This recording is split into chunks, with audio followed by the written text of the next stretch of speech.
اس کے بعد اب درمیان میں پھر دو کیٹیگریز آ رہی ہیں، وہ لوگ کہ جو کچھ نیمے درو نیمے برو ہیں، منافق نہیں ہیں لیکن ہمت کی بہت کمی ہے، کچھ چلنا چاہتے بھی ہیں، کچھ نہیں چل پاتے ہیں، کچھ چلتے ہیں لیکن کبھی کبھی کسی سے غلطی بھی ہو جاتی ہے، کوئی ہمت بھی کرتے ہیں لیکن کبھی کوئی غلبہ ہو جاتا ہے، کوئی کسل ہو جاتا ہے، کوئی سستی طاری ہو جاتی ہے۔ اب ان کی کیٹیگری آ رہی ہے، لیکن ان کو بھی دو حصوں میں تقسیم کریں گے۔ وَآخَرُونَ اعْتَرَفُوا بِذُنُوبِهِمْ، اور کچھ لوگ اور ہیں جو اپنے گناہوں کا اعتراف کرتے رہتے ہیں، اپنی کوتاہیوں کا، جھوٹ نہیں بولتے، جھوٹا بہانہ نہیں بناتے، جھوٹی قسم نہیں کھاتے، ہم سے خطا ہو گئی، ہم سے غلطی ہو گئی، واقعتاً ہم سے کوتاہی ہوئی ہے، واقعتاً ہم اپنے اہل و عیال کے اندر مصروف ہو کر اور اپنے فرائض کی ادا کرنے میں کوتاہی کا ثبوت دیتے رہے ہیں۔ یہ اعتراف، جب تک اعتراف ہوگا نفاق نہیں شمار ہوگا۔ جہاں جھوٹا بہانہ آنا شروع ہوا وہ نفاق ہے، اور جہاں جھوٹی قسم آ گئی وہ نفاق کی دوسری سٹیج ہے، اور اس کے بعد تیسری سٹیج یہ ہوتی ہے کہ اہل ایمان سے انہیں ضد ہو جاتی ہے، قد ہو جاتی ہے، دشمنی ہو جاتی ہے کہ یہ بے وقوف لوگ جو ہیں ان کی وجہ سے ہم پریشان ہو رہے ہیں، اگر یہ بھی ہماری طرح بیٹھ رہے تو ہمیں بھی کوئی پوچھے نہیں اور کوئی ہمارے اوپر بھی کوئی عتاب نہ آئے۔ یہ چونکہ فوراً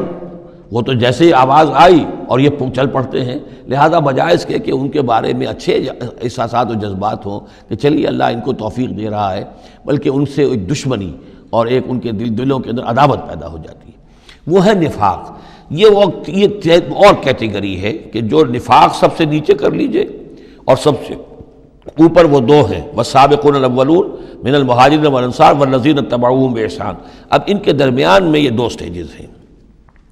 وآخرون اعترفوا بذنوبہم، اور کچھ لوگ اور ہیں جنہوں نے اپنی کوتاہیوں کا، اپنی تقصیر کا اعتراف کیا۔ خلطوا عملا صالحا وآخر سیئا، انہوں نے کچھ گڈمٹ کیا ہوا ہے، نیک کام بھی کرتے ہیں، ایثار بھی کرتے ہیں، انفاق بھی کرتے ہیں، لیکن یہ کہ کبھی کوئی غلط کام بھی کر بیٹھتے ہیں، کوئی بری حرکت بھی سرزد ہو جاتی ہے۔ عسى اللہ ان یتوب علیہم، اللہ تعالیٰ امید دلاتا ہے کہ اللہ تعالیٰ ان کی توبہ کو قبول فرمائے گا اور ان کی توبہ جو ہے ان کو توبہ کی توفیق دے گا۔ ان اللہ غفور الرحیم، یقیناً اللہ تعالیٰ غفور اور رحیم ہے۔ اس میں شان نزول کے اعتبار سے ایک روایت بھی ہے، حضرت ابو لبابہ تھے رضی اللہ تعالیٰ عنہ اور ان کے کچھ ساتھی تھے، ان سے غزوہ تبوک کے موقع پر یہ کوتاہی ہو گئی کہ کسل کی وجہ سے اور مال اور دنیا میں اپنے مصروفیات اور مشاغل کی وجہ سے نہیں جا سکے، لیکن یہ ہے کہ ان کو شدید فوراً ہی احساس ہو گیا کہ ان سے تو بہت بڑی غلطی ہوئی ہے، بڑی خطا ہو گئی ہے، بڑی کوتاہی ہوئی ہے، اور اس احساس کی وجہ سے اس درجے ان کو اندر جو ہے ندامت کے جذبات پیدا ہوئے کہ انہوں نے اپنے آپ کو مسجد نبوی کے ستونوں سے باندھ لیا کہ اب حضور ہی آئیں گے اور اگر اعلان فرمائیں گے کہ ہماری توبہ قبول کر لی ہے اللہ تعالیٰ نے اور اپنے دست مبارک سے ہمیں کھولیں گے، تب ہم یہاں سے آزاد ہوں گے، ورنہ ہم یہیں پر اپنی جانیں دے دیں گے، اپنے آپ کو باندھے رکھیں گے ان ستونوں کے ساتھ۔ پھر حضور واپس تشریف لائے ہیں اور یہ آیات جب نازل ہوئیں، عسى اللہ ان یتوب علیہم، اللہ تعالیٰ ان قریب، یا اللہ توقع ہے اللہ ان کی توبہ قبول فرمائے گا، تب حضور نے آ کر انہیں کھولا اور انہیں یہ خوشخبری دی کہ ان کی توبہ جو ہے اللہ نے قبول کر لی ہے۔ یہ وہی بات ہے جو سورہ نساء میں بھی ہم پڑھ چکے ہیں، ثم یتوبون من قریب، وہ لوگ انما التوبۃ علی اللہ للذین یعملون السوء بجہالۃ ثم یتوبون من قریب، فوری طور پر جو ہے انسان کے اندر وہ ایمانی جذبات جو ہیں دوبارہ عود کر آئیں اور وہ فوراً توبہ کرے، تو ایسی توبہ کا قبول کرنا جو ہے اللہ تعالیٰ نے گویا کہ اپنے ذمے واجب ٹھہرایا ہوا ہے۔ البتہ یہ کہ پھر ان کے بارے میں خاص طور پر یہ حکم ہوا، خذ من اموالہم صدقۃ، روایت میں تو یہ آتا ہے کہ وہ خود بھی لے کر آئے تھے مال کہ یہ اللہ تعالیٰ کے جو ہماری توبہ قبول کی ہے تو ہم یہ اس کے شکرانے کے طور پر اللہ کی راہ میں یہ مال پیش کرتے ہیں اپنا، لیکن یہ کہ یہ قاعدہ کلیہ بھی ہے کہ خذ من اموالہم صدقۃ، جہاں تک منافقین کا معاملہ تھا روک دیا گیا، ان کے اب آپ صدقات قبول نہ کیجئے، اب ان کے نفقات اللہ کے ہاں قبول نہیں ہوں گے، لیکن یہ چونکہ ضعفاء ہیں، یہ کمزور ہیں، یہ منافق نہیں ہیں مخلص، کمزور مخلص ہیں، لہذا ان کے لیے کہ ان کے اموال میں سے صدقہ آپ قبول فرما لیجئے۔ خذ من اموالہم صدقۃ تطہرہم وتزکیہم بہا، اس طرح ان کے مال سے صدقہ قبول کرنے کا نتیجہ یہ نکلے گا کہ آپ ان کو پاک کریں گے اور تزکیہ کریں گے ان کا اس صدقے کے ذریعے سے۔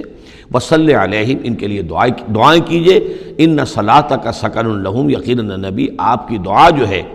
ان کے حق میں وہ بہت ہی سکون بخش ہے کہ انہیں یہ خیال ہو کہ ہم سے جو خطا ہوئی تھی ہم نے بھی استغفار کیا، توبہ کی ہے، اور اللہ کے رسول بھی ہمارے لیے دعا کر رہے ہیں۔ واللہ سمیع علیم، اور اللہ سب کچھ سننے والا اور جاننے والا ہے۔ الم یعلموا ان اللہ هو یقبل التوبۃ عن عبادہ، کیا وہ نہیں جانتے کہ اللہ تعالیٰ اپنے بندوں کی توبہ قبول فرماتا ہے؟ وَيَأْخُذُ الصَّدَقَاتِ، اللہ تعالیٰ بندوں کے صدقات قبول کرتا ہے، یعنی اللہ کا احسان ہے۔ صدقہ وہ شے ہے، خیرات وہ شے ہے، حضور نے اپنے اوپر حرام کی، اپنی اولاد پر حرام کی ہے۔ اللہ تعالیٰ کی وہ شان ہے، وہ الغنی ہے، لیکن وہ کہتا میں تو قبول کرتا ہوں، میرے دین کے لیے تم خرچ کرتے ہو، میرے لیے میری رضا جوئی کے لیے خرچ کرتے ہو، تو میں تو تمہارے صدقات کو قبول کرتا ہوں۔ فرمایا کہ الم یعلموا ان اللہ هو یقبل التوبۃ عن عبادہ ویأخذ الصدقات، وہ صدقات قبول فرما لیتا ہے، وان اللہ هو التواب الرحیم، اور وہ تو بہت ہی توبہ کا قبول فرمانے والا اور بہت رحم فرمانے والا ہے۔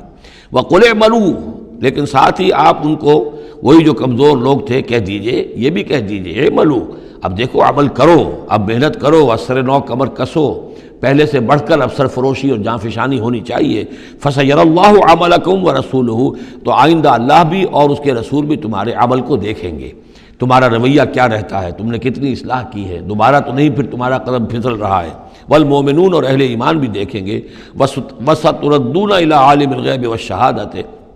اور پھر وہ وقت آ جائے گا جب تمہیں لوٹا دیا جائے گا اس کی طرف کہ جو کھلے اور چھپے سب چیز کا جاننے والا ہے۔ فَيُنَبِّئُكُم بِمَا كُنتُمْ تَعْمَلُونَ، اور پھر وہ تمہیں بتا دے گا جو کچھ کہ تم کرتے رہے تھے، تمہارے سارے اعمال سامنے آئیں گے۔ فَمَن يَعْمَلْ مِثْقَالَ ذَرَّةٍ خَيْرًا يَرَهُ وَمَن يَعْمَلْ مِثْقَالَ ذَرَّةٍ شَرًّا يَرَهُ، اس کے بعد تو دودھ کا دودھ پانی کا پانی ہو ہی جانا ہے۔ وَآخَرُونَ مُرْجَوْنَ لِأَمْرِ اللَّهِ، اب یہ اس ضعفاء میں سے ایک سیکنڈ کیٹیگری ہے۔ یہ سیکنڈ کیٹیگری وہ ہے کہ جو اس میں 3 اصحاب ہیں، اور ان میں خاص طور پر کعب بن مالک رضی اللہ تعالیٰ عنہ، انصاری صحابی، ان کی طویل ترین حدیث جو ہے بخاری شریف میں آئی ہے، جنہوں نے سارا یہ واقعہ درج کیا ہے۔ مولانا مودودی نے تفہیم القرآن میں بھی وہ پوری نقل کی ہوئی ہے، تو اس لیے حدیث کی کتاب کا ملنا شاید آپ کے لیے مشکل ہو، لیکن یہ کہ تفہیم القرآن عام طور پر مل جاتی ہے، تو وہاں وہ واقعتاً سبق آموز ہے بہت، کہ وہ پورا معاشرہ کیا تھا، کیا تعلقات تھے حضور کے اور صحابہ کے۔ اب حضور سزا دے رہے تھے تو کس طور سے دے رہے تھے، جن کو سزا دی جا رہی تھی ان کے احساسات کیا تھے، معاشرے میں جو لوگ تھے جن کو سزا دی گئی تھی ان کے جو رشتہ دار تھے، یہاں تک کہ ان کی بیویاں، ان کا کیا طرز عمل تھا۔ تو یہ ایک جو اسلامی معاشرہ ہونا چاہیے صحیح معنی میں، اور جماعتی زندگی، دینی جماعتی زندگی جس پر ہونی چاہیے، اس کی بہترین تصویر ہے کہ جو اس طویل حدیث میں آئی ہے۔ یہ 3 حضرات ایسے تھے کہ جن کے ساتھ معاملہ وہی ہوا کہ یہ بھی کوئی ڈھیل دیتے رہے، اچھا چلیں گے، کل چلے جائیں گے۔ حضرت کعب بن مالک فرماتے ہیں کہ میں ان دنوں بہت ہی صحت مند بھی تھا، میرے پاس مال بھی بہت تھا، میرے پاس جو اونٹنی تھی وہ بھی بہت تگڑی تھی، اور میں نے کہا چند دن اور حضور تو چلیں گے 30,000 کا لشکر لے کر، تو ظاہر بات ہے رفتار جو ہے کم ہوگی، تم ابھی اور گھر میں ٹھنڈی چھاؤں جو ہے گھر کی اور اپنے باغ کی اور اپنے جو ہے آرام کر لو، پھر تیزی کے ساتھ دوڑتے ہوئے جا کے حضور سے مل جانا۔ اب شیطان جو ہے اسی طریقے سے تعویق کراتا ہے، تاخیر کراتا ہے، تاکہ یہ کہ پھر ہوتے ہوتے اچانک ایک دن محسوس ہوا کہ اب تو چاہے میں کتنا ہی تیز دوڑوں میں حضور سے نہیں مل سکتا، بس وہ ہاتھ پاؤں ڈھیلے پڑ گئے۔ لیکن یہ کہ اس کے بعد بھی جب حضور صلی اللہ علیہ وسلم تشریف لائے ہیں اس وقت تک بھی انہوں نے خود کوئی اقدام نہیں کیا اپنی توبہ کا، بلکہ یہ کہ حضور نے جب بلا کے لوگوں سے باز پرس کرنی شروع کی ہے، تو جو منافق آتے تھے وہ قسمیں کھا جاتے تھے، حضور کسی کی بات مان لیتے تھے، جو بھی تھی بات، جب ان کی باری آئی تو حضور مسکرائے۔ حضور کو معلوم تھا کہ یہ ظاہر بات ہے کہ کعب بن مالک جو ہے منافقین میں سے نہیں ہے۔ فرمائیے آپ کا مسئلہ کیا ہوا تھا؟ انہوں نے صاف کہہ دیا کہ حضور یہ لوگ جو جھوٹی قسمیں کھا کھا کر بچ گئے ہیں آپ کے ہاں سے، مجھے بھی اللہ نے زبان دی ہے، میں بھی بہت سے جھوٹی باتیں بھی کہہ سکتا ہوں، لیکن صحیح بات یہ کہ کوئی عذر نہیں ہے میرے پاس۔ میں جتنا ان دنوں صحت مند تھا اتنا کبھی صحت مند نہیں تھا، جتنا ان دنوں غنی تھا اتنا کبھی غنی نہیں تھا، میرے پاس کوئی عذر نہیں ہے سوائے اس کے کہ شیطان مجھے ورغلاتا رہا۔ تو حضور کو نے پھر ان کو، اور ان کے ساتھ 2 اور ساتھی تھے، ایسے 3 کا معاملہ یہ تھا، تو انہیں ایک سزا دی گئی، اور سزا مقاطعے کی تھی، سوشل بائیکاٹ، کوئی ان سے بات نہ کرے۔ وہ ان کے اوپر 50 دن جو گزرے ہیں، گھر میں ان کی بیوی ان سے بات کرنے کو تیار نہیں ہے۔ پوچھا گیا کہ میں بیوی یہاں پر میں رکھوں یا نہ رکھوں، بیوی نے آ کر کہا بوڑھے آدمی ہیں، کوئی ان کی خدمت کرنے والا نہیں ہے کہ رہ سکتی ہو، لیکن شاید انہوں نے بعد میں اپنی بیوی کو بھی بھیج دیا تھا، اس لیے کہ کسی کے پاس جاتے تھے کہ اللہ کے بندے تمہیں تو معلوم ہے کہ میں منافق نہیں ہوں، میں مسلم ہوں، اور تم مجھ سے بات نہیں کرتے ہو، تو وہ جواب دیتے تھے مسلمان اللہ و رسولہ عالم، اللہ اور اس کے رسول کو زیادہ بہتر معلوم ہے، اور منہ موڑ کر چلے جاتے تھے۔ تو یہ وہاں کا معاشرہ جو ہے اس کے اندر جو نظم تھا، ضبط تھا کہ ہمارے نبی نے چونکہ انہیں سزا دی ہے لہذا اب ان سے کوئی کلام نہیں کرے گا۔ اسی میں وہ واقعہ بھی پیش آیا، کیونکہ 50 دن کا لمبا معاملہ تھا کہ ملک غسان کا جو ہے ان کے پاس ایک آ گیا ایلچی، اور اس کا خط اس نے دیا، اور اس میں یہ لکھا ہوا تھا کہ ہمیں معلوم ہے تمہارے ساتھی تم پر بڑا ظلم کر رہے ہیں، تمہارے صاحب جو ہے یعنی حضور صلی اللہ علیہ وسلم، تم تو بڑے شریف آدمی ہو اور تم بڑے اپنی قوم کے جو ہے وہ بہت سربراہ لوگوں میں سے ہو، تم ایسے تو نہیں ہو کہ تم اس طرح ذلیل کیا جائے، تم ہمارے پاس آؤ، ہم تمہیں اپنے یعنی اونچے درجے دیں گے اپنے دربار میں۔ تو انہوں نے کہا یہ اور مصیبت آئی، اور وہ خط لے کر پھاڑا اور تنور کے اندر پھینک دیا، ورنہ یہ کہ اگر ذرا سی بھی کوئی کمزوری ہوتی تو یہ کہ اس شیطان نے اس کمزوری کو ایکسپلائٹ کرنے کا بھی اتنا بڑا جو ہے داؤ کھیلا تھا۔ بہرحال ان کا ذکر ہے یہ۔